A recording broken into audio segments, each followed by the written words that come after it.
Seperti kita tahu bahwa pola hidup sehat telah mendapat perhatian serta menjadi tren bagi sebagian masyarakat, terutama mereka yang tinggal di perkotaan. Oleh karena itu, kebutuhan akan buah-buahan serta sayuran segar, baik itu hidroponik maupun organik, terus meningkat. Dalam talkshow ini akan dikupas tuntas bersama ahlinya bagaimana Anda dapat memulai usaha tanam sayuran dengan sistem hidroponik, cara merawatnya, strateginya, serta analisa pasarnya agar Anda sukses di bidang ini. Hari ini GB Empowering mendapat kesempatan untuk berbincang-bincang dengan founder dan owner Jiri Farm. Yuk kita gali ilmunya. This is GB Empowering Entrepreneur Talk.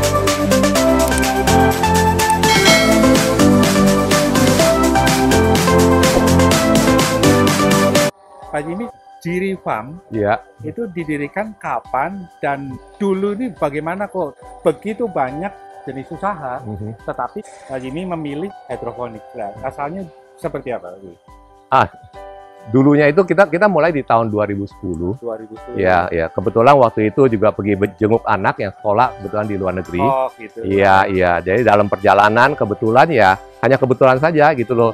Di TV itu ada cerita ya mengenai di luar negeri, ada cerita mengenai hidroponik begitu.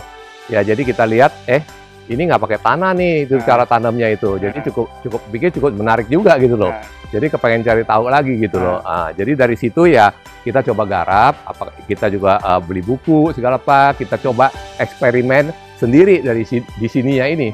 Ya di lokasi pabrik kita gitu yang ada di Curug sini gitu loh. Dari tahun 2010 kita coba. Nah, dalam perjalanan ya kita pikir kita coba macam-macam tanaman, tapi ternyata ini kayaknya nih yang sayuran ini cukup menarik ya gitu, dan pertumbuhannya juga cepat, panennya juga cepat, sehingga kita tanam sayuran seperti kangkung, bayam dan sebagainya. Kalau sekarang yang ditanam apa saja di sini? Yang sekarang kita tanam berarti yang cocok buat hidroponik. Ya, hidroponik sebenarnya banyak sekali tanaman yang cocok dengan hidroponik. Tapi yang kita tanam sekarang ini sesuai dengan permintaan pasar adalah kangkung, bayam hijau, bayam merah, pakcoy, caisim, selada keriting, dan kailan. Ini yang kita tanam sekarang ini di sini, gitu. Nah, kalau tanam setelah itu menjadi siap panen, itu berapa lama ini? Oh, itu masing-masing itu tanaman agak sedikit beda-beda. Oh, beda-beda. Ya, tetapi untuk seperti kangkung dan bayam itu hampir sama ya waktunya. Yaitu persemaian sekitar 6 hari ya sampai 8 hari. Oh, ya. 6 hari itu sampai, belum masuk ke sini? Oh, belum masuk ke sini. Ini jadi dari dibuat awalnya dulu. Ya, persemaian kira-kira 6 hari untuk kangkung dan bayam. Terus di sininya itu juga sekitar 12 hari sampai 15 hari untuk pembesaran. Jadi dari 5 cm sampai 30 cm itu adalah butuhkan waktu kira-kira 12 hari sampai 15 hari. Sudah tentu tergantung daripada matahari yang ada begitu. Gitu. Ya kan, kalau matahari nggak ada kan nggak tumbuh gitu. Karena ya gimana tanaman tergantung daripada fotosintesa segala. Betul. Gitu. Jadi intinya kalau untuk kangkung dan bayam itu sebenarnya sebulan bisa 2 kali panen ya? Iya, betul. Dibandingin yang lain-lain kayak seperti selada relatif kan sekitar di 25 hari. Sehingga panennya itu boleh bilang hanya satu siklus saja gitu loh. Jadi sangat kebetulan sekali kita di Indonesia ini masyarakat suka sekali dengan kangkung dan bayam gitu loh. Dan juga kebetulan juga kita bisa panen 2 kali. Jadi sebenarnya dari segi investasi sebenarnya itu lebih menguntungkan sih sebenarnya. Karena dapat menghasilkan 2 kalinya daripada kita tanam selada maupun yang pakcoy dan lain-lainnya. Kalau pakcoy ini begitu sudah dipanen, ini bagaimana ini bisa sampai ke supermarket itu seperti apa distribusinya? Oh gitu ya. Biasanya itu kita panen itu tiap hari ya. Ya, jadi kita tanam tiap hari, kita panen tiap hari. Nah, setelah panen itu biasanya kita katakan itu kenapa tingginya 30 cm itu biasanya adalah permintaan dari pasar. Daripada toko-toko lah umumnya gitu loh. Kalau terlalu besar nanti kesannya kepada masyarakat adalah kayaknya sayurnya tua begitu. Oh, gitu. Ya, jadi kita jadi itu dibatasin di 30 cm saja. Berarti 30 cm itu permintaan dari pasar dan itu dianggap paling Sudah standar lah gitu, standarnya sudah enak standar gitu ya, iya. Nah, dari sana kita panen terus kita sortir, terus kita timbang sesuai dengan beratnya. Beratnya biasanya packingnya sekarang ini umumnya adalah sekitar 200 gram sampai 250 gram. Ya, kalau orang yang biasa di pasar itu adalah satu ikat itu di pasar basah biasanya ya juga sekitar gitu 200 gram gitu, 250 gram gitu. Nah, dari sana itu setelah packing jadi plastik itu biasanya kita juga kirim di sore hari atau besok paginya. Jadi kita tidak menyimpan terlalu lama sayurannya itu. Jadi kita ada armada yang mengirim ke toko-toko retail ya. Kayak seperti toko-toko buah gitu umumnya ya gitu ya. Ada juga customer yang datang ke sini ambil, ada juga ya gitu. Ada juga mereka minta kita memakai merek mereka ya dibungkuskan. Jadi selain merek sendiri. Iya, selain merek sendiri. Itu juga misalnya ada customer yang memang memerlukan merek dia sendiri, rebranding juga dilayani. Kita juga bisa melayani juga sesuai dengan permintaan pasar lah yang kata lain begitu. Nah itu biasanya dilakukannya tuh tiap hari gitu karena pengiriman setiap toko itu kirimnya kira-kira seminggu 2 kali. Dua kali. Jadi ya kita bilang oke, hari ini kirim di toko A, nanti hari Selasa ya kita kirim toko B begitu segala itu dan seterusnya begitu.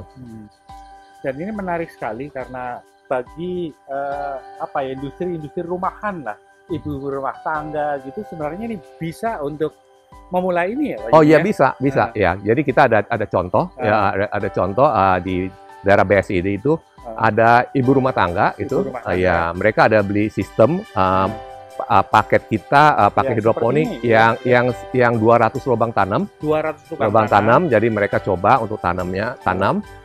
Setelah tanam ya mungkin dianya menawarkan kepada teman-teman tetangganya atau apa dengan berjalannya waktu hasilnya ya. Terus dengan berjalannya waktu akhirnya dianya pesan lagi, kita punya paket lagi sampai mungkin sekarang ini udah ada 6 paket itu. Oh, sudah ada 6 paket. Iya, jadi terutama di sekarang ini ibu rumah tangga kelola dia sendiri aja. Iya, jadi masa Covid kayak begini ini ternyata banyak orang pesan kebanyakan nggak mau keluar rumah ya. Iya, takut bahaya. Jadi akhirnya ya mereka pesan mungkin tetangga-tetangga gitu ya kirimnya bisa naik sepeda atau dia datang sendiri ya. Atau mungkin ya di lingkungan dia sendiri ya. Banyak sekali sekarang ini masyarakat yang tinggal di klaster-klaster perumahan itu ada sajalah ya ibu rumah tangga yang memang menanam sayuran dan coba dijual kepada lingkungan sekitarnya, kepada komunitas sekitarnya. Nah biasanya mereka komunikasi ya melalui WhatsApp begitu. Gitu. Nah, kalau buat gambaran ini harga investasi untuk mendapatkan satu paket itu? Satu paket itu bila ya kalau tergantung kita kalau hanya hobi-hobi saja, hanya untuk coba untuk belajar saja, ya itu mungkin 100.000 saja ya, pakai sistem week aja. Sistem week itu juga dapat ya bukan kayak begini, bukan begitu ya. Jadi dia juga bisa dapat pupuk juga. Pada intinya itu adalah untuk belajar apa itu hidroponik itu sebenarnya. Juga bisa tahu itu segala untuk belajar daripada beli sistemnya agak besar ya. Itu nanti tahu-taunya nggak tertarik lagi untuk ditanam lebih lanjut. Nah, untuk sistemnya biasanya yang paling populer orang memulainya itu adalah 40 lubang tanam. 40 lubang. Ya, jadi 40 lubang. Ya, sudah pakai talang. 40 lubang tanam itu harganya sekitar di 1,6 atau 1,8. Tergantung 1,6 sampai 1,8. Ya, tergantung ya. dari Tergantung ada atapnya atau tidak ada atapnya begitu. Selanjutnya nanti bisa permintaan sampai 1.000 lubang tanam juga ada begitu segala itu ada saja orang. Jadi dari satu paket kita ada yang sampai 1.000 lubang tanam gitu. Nah, kalau yang 1,6 1,8 itu berapa lubang? 40 lubang tanam. 40 lubang. Iya. Ya, jadi kita bisa lihat produk kita ada jual di Tokopedia juga atau marketplace lain-lainnya semua kita ada ya, di Lazada juga ada ya. Bukalapak juga ada. Di sana itu banyak pilihan-pilihan yang bisa dipilih oleh konsumen gitu loh. Ya maunya yang berapa lubang, mulai dari 40 lubang, 80 lubang, 120 lubang. ya mau 200 lubang itu semuanya ada gitu. Atau kita juga bisa memberikan custom juga sih. Ya gitu. Sesuai permintaan. Sesuai dengan permintaan. Kita juga bisa tinjau lokasi juga sih. Ya gitu. Kadang-kadang orang mau di rooftop gitu ya, atasnya gitu ya, di decknya apa, mau tanam gitu ya. Apakah bisa tanam atau tidak, kita juga bisa jadi survei kalau juga. misalnya itu ada di rooftop yang langsung kena matahari, itu juga masih bisa? Juga bisa. Tapi tetap harus memakai yang atap. Memakai atap itu, ya. Sebenarnya tujuan memakai atap itu adalah supaya air nutrisinya tidak tercampur dengan air hujan. Itu sih sebenarnya tujuannya itu. Tapi sebenarnya dari sifat tanaman-tanaman ini, kena matahari langsung sepanas-panasnya juga malah sehat ya? Iya.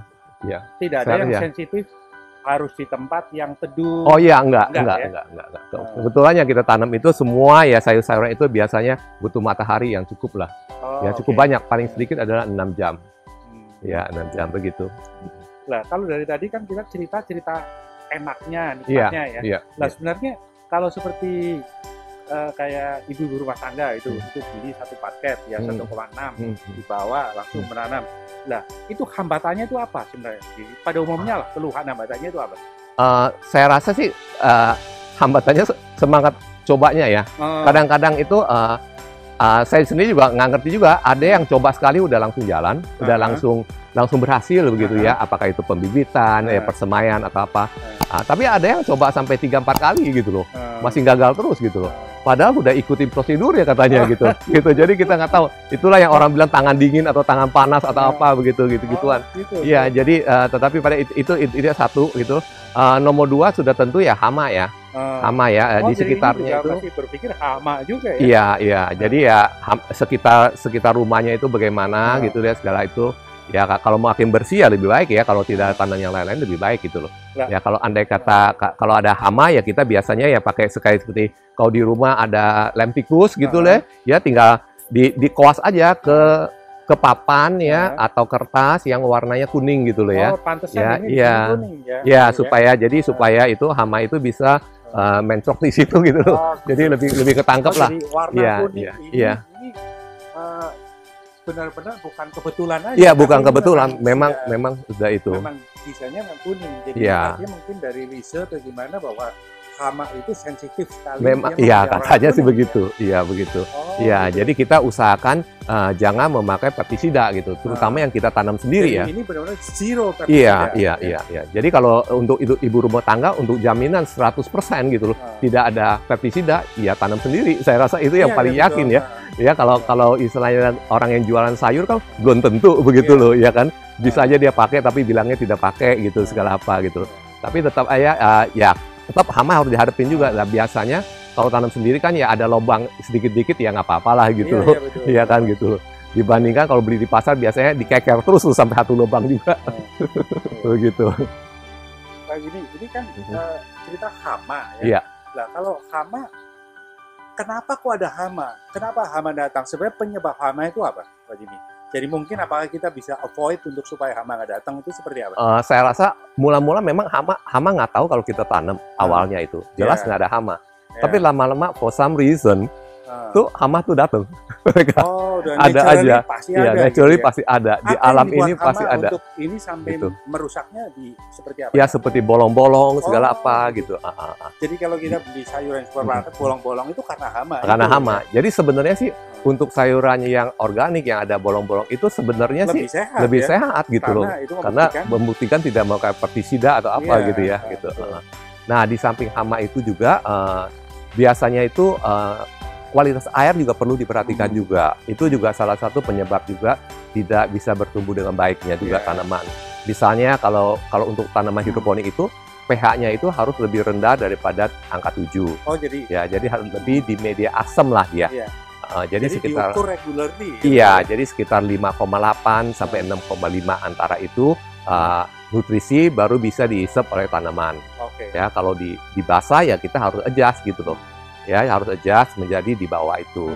Nah di samping itu sudah tentunya nutrisinya itu juga perlu diukur juga ya, pakai estimeter segala itu. Nah, maksudnya nutrisi apanya? Nutrisi karena kalau tanaman ini kan sebenarnya tidak pakai tanah, ya jadi tidak ada hara tanah, tidak ada pupuk segala apa. Jadi contoh. Ini berarti di dalam tuh nggak ada tanahnya. nggak ada tanahnya, nggak ada tanahnya ya. Jadi ini nggak ada tanahnya. Ya. Oh. Ini bawah ini kan nggak ada tanahnya nih sini. Oke. Ya, jadi Zoom. ya jadi ini nggak ada tanah sehingga semuanya itu pupuk atau nutrisi itu harus harapinnya dari air yang kita berikan gitu loh. Jadi sehingga airnya itu akan dicampur dengan nutrisi. Jadi nutrisi adalah nutrisi air yang diserap oleh oleh tanaman ini ya. Jadi bisa ciptakan tambah nutrisi. Ya, nutrisinya itu memang di pasaran memang jual.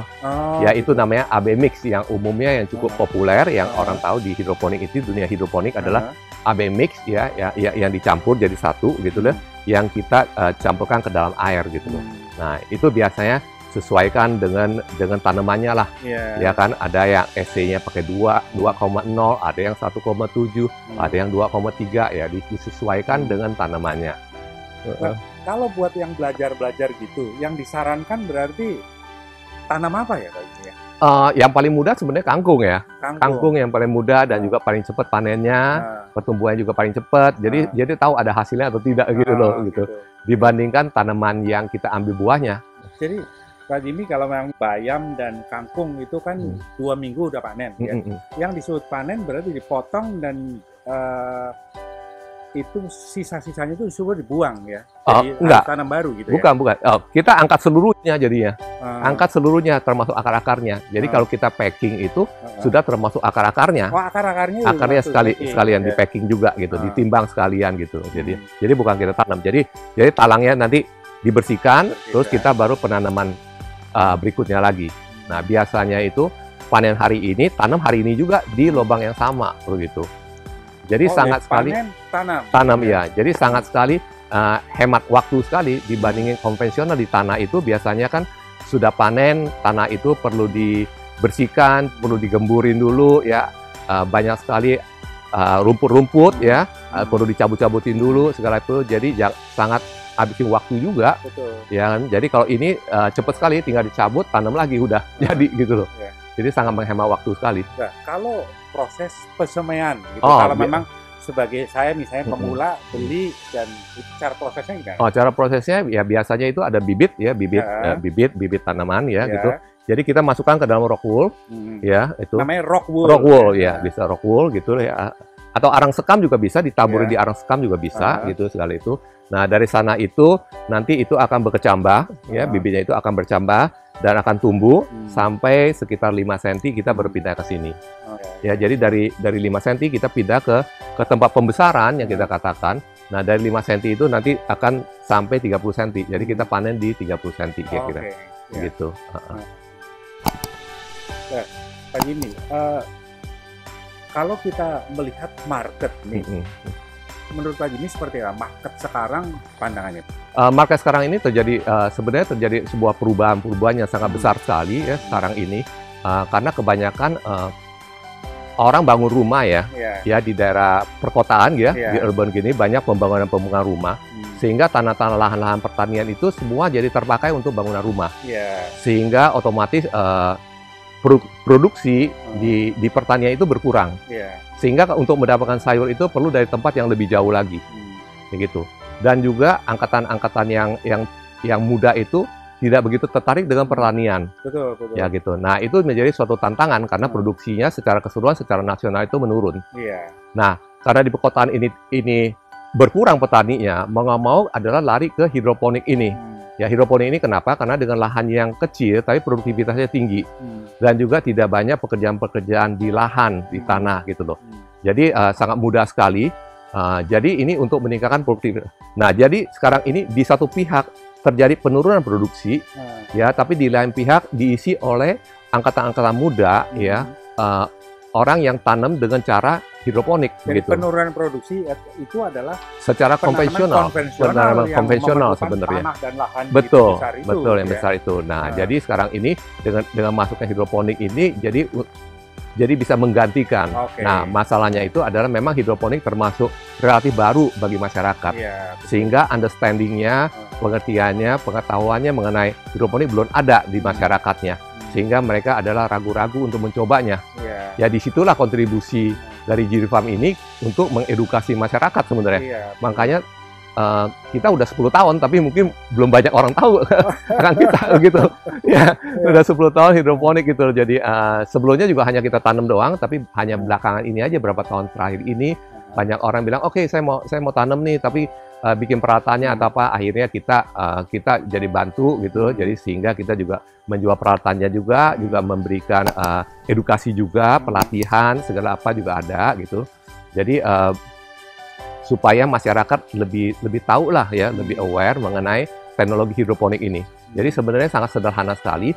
Jadi pasarannya itu sekarang ini sangat terbuka luas sekali ya. Contoh konkretnya kayak seperti kasus-kasus yang baru ini, yang pandemi sekarang COVID ini, gitu, di mana sayuran-sayuran yang dihasilkan oleh petani-petani itu tidak terserap oleh pasar. Kenapa? Karena itu kan harus dikumpulin dulu ya ke pasar induk dulu, udah gitu harus didistribusikan ke pasar-pasar basah lah ya, pasar-pasar becek yang orang katakan. Nah dari sana itu kan sekarang ini karena ada COVID kan semua ditutup itu pasar itu, ya sehingga bisa serap. Nah bagi kita yang tanam hidroponik ini dan juga sistem marketing juga, pemasaran kita melalui online juga, internet juga. Nah itu banyak pesanan-pesanan online. Nah itu bahkan kita tidak keburu sebenarnya itu untuk tanamnya itu permintaan, tapi di lain pihak petani-petani yang konvensional itu malah tidak terserap. Jadi banyak yang boleh dikatakan ya gulung tikar ya sebenarnya. Jadi yang konvensional malah. Iya, konvensional iya. Nah, kedepannya itu dan juga memang jarak sih ya. Jarak juga, betul. Logistik juga menambah kosnya. Betul. Nah, kayak seperti dulu mungkin daerah Tangerang gitu, Kerawang itu tanamnya kan mungkin adalah ada padi, daerah lumbung ya, lumbung padi segala gitu ya. Nah, sekarang ini kan boleh bilang Kerawang itu juga misalnya udah daerah kawasan industri juga banyak juga gitu. Jadi banyak juga udah hilang gitu loh daerah-daerah pertanian, tanah-tanah pertanian gitu loh.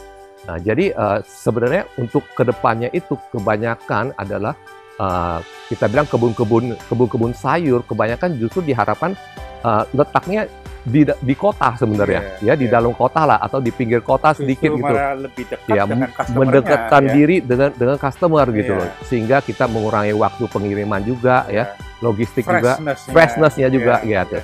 Jadi kita bisa makan sayuran yang baru dipanen pagi ini gitu loh. Ya, di mana sore hari kita juga bisa makan gitu loh.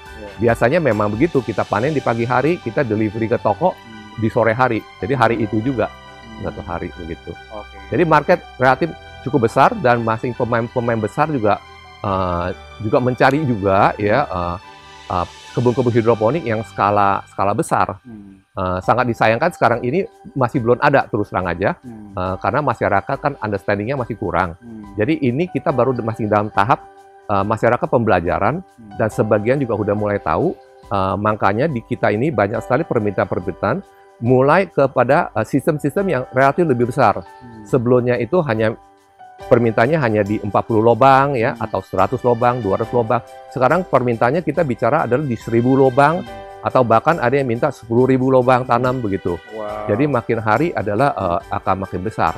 Artinya biasanya yang minta sistem yang lebih besar itu mereka sudah coba begitu. Dan kebetulan ada lahan gitu sehingga mereka berani ya. Karena sudah tidak menjadi isu lagi mengenai masalah tanamnya gitu loh. Hanya tinggal perluasannya aja. Betul. Begitu. Jadi kalau cerita market sebenarnya nggak usah khawatir lah gitu ya. Sebenarnya nggak usah khawatir. Marketnya itu besar sekali. Karena kita tahu sekarang ini kan orang semua mau go green, semua orang kepengen hidup sehat. Betul. Di mana semua diwajibkan makan sayur ya, makan sayuran semua itu. Bahkan sayur buah bahkan dianjurkan ya daging-dagingnya dikurangi gitu loh. Ya kan. Terutama bagi kita yang udah masa-masa pensiun gitu ya kan, jadi banyak makan sayur gitu. Jadi di samping kita bisa tanam sendiri, kita bisa makan sendiri, kita juga bisa jual juga begitu. Ya, nah, terus kalau dari pengalaman Pak Jimmy sendiri, ya, ini kan mensuplai langsung ke supermarket yang besar gitu kan. Kira-kira apakah memang dari demand dan supply-nya udah berimbang atau sebenarnya masih ada shortage atau bagaimana? Sebenarnya masih kurang ya mereka mereka kurang sebenarnya. Jadi mereka Pak Jimmy sendiri merasakan bahwa nggak bisa memenuhi. Nggak bisa. Gitu. Kita sekarang ini pemain besar ya kayak seperti Lotte Mart atau apa. Sebenarnya permintaan mereka tinggi sekali. Nah kita sini belum ada yang istilahnya itu kebun yang cukup besar untuk bisa menyuplainya. Ya, dan juga kita katakan chain store ya kayak seperti toko-toko buah kayak seperti Jakarta Food, All Fresh segala apa ya gitu-gituan ya, Rezeki segala apa. Nah, gitu-gitu toko-toko gitu aja sebenarnya juga mereka masih kurang sebenarnya. Oh, Ya, begitu jadi kita tidak bicara hanya sayuran daun aja ya, tapi Iya. sayuran-sayuran buah gitu segala apa-apa itu juga sebenarnya masih kurang sekali gitu loh, ya kan? Belum lagi termasuk perusahaan-perusahahan seperti restoran-restoran chain store gitu, kayak seperti kita katakan kayak misalnya McDonald ya gitu ya. Ya atau yang lainnya ada Burger King, mereka kan juga perlu ya seladanya juga begitu loh. Apalagi mereka adalah nationwide ya, seluruh Indonesia begitu ya, harus bisa supply segala apa-apa. Nah itu kan butuh suatu rutinitas. Sebenarnya di tanaman sayur ini yang dipentingkan adalah rutinitasnya. Jadi banyak yang supply, ya betul. Jadi banyak yang misalnya retail atau pembeli yang susah untuk membeli hanya dari satu supplier aja, karena satu supplier kalau kita skala yang masih kecil itu kita tidak bisa delivery tiap hari. Ya kita mungkin bilang oke, saya butuh 2 minggu baru panen sekali, 2 minggu baru panen sekali. Padahal kebutuhan masyarakat itu tiap hari kan ya. Betul. Ya kan. Jadi harus kita mencapai suatu skala ekonomi yang cukup besar di mana kita bisa panen tiap hari, tanam tiap hari. Sehingga toko-toko bisa mendapatkan sayur-sayurannya tiap hari, karena orang belanja kan tiap hari, orang makan tiap hari, begitu segala gitu. Kebutuhan untuk sayuran sehat sekarang ini benar-benar menjadi sangat esensial. Hal itu seiring dengan pengetahuan serta kesadaran akan pentingnya hidup sehat. Di samping itu, metode hidroponik ternyata tidak sulit. Dapat dikerjakan oleh siapapun juga, walau hanya dengan lahan terbatas, dengan investasi yang relatif rendah. Sekali lagi, usaha sayuran segar hidroponik telah terbukti mampu bertahan dan bahkan makin baik potensinya, walaupun kita bakal terus hidup berdampingan dengan COVID-19. Wah, menarik sekali. Jadi saya melihat bahwa ini adalah satu pembelajaran yang baik sekali bagi setiap orang yang menonton video di YouTube ini yang mau belajar hidroponik, bisa call ke Ciri Farm. Ya, bisa. Pak Jimmy, terima kasih kesempatannya untuk bisa mendapatkan knowledge dari Pak Jimmy. Ya, terima kasih. Sama-sama. Terima kasih, Pak. Ya.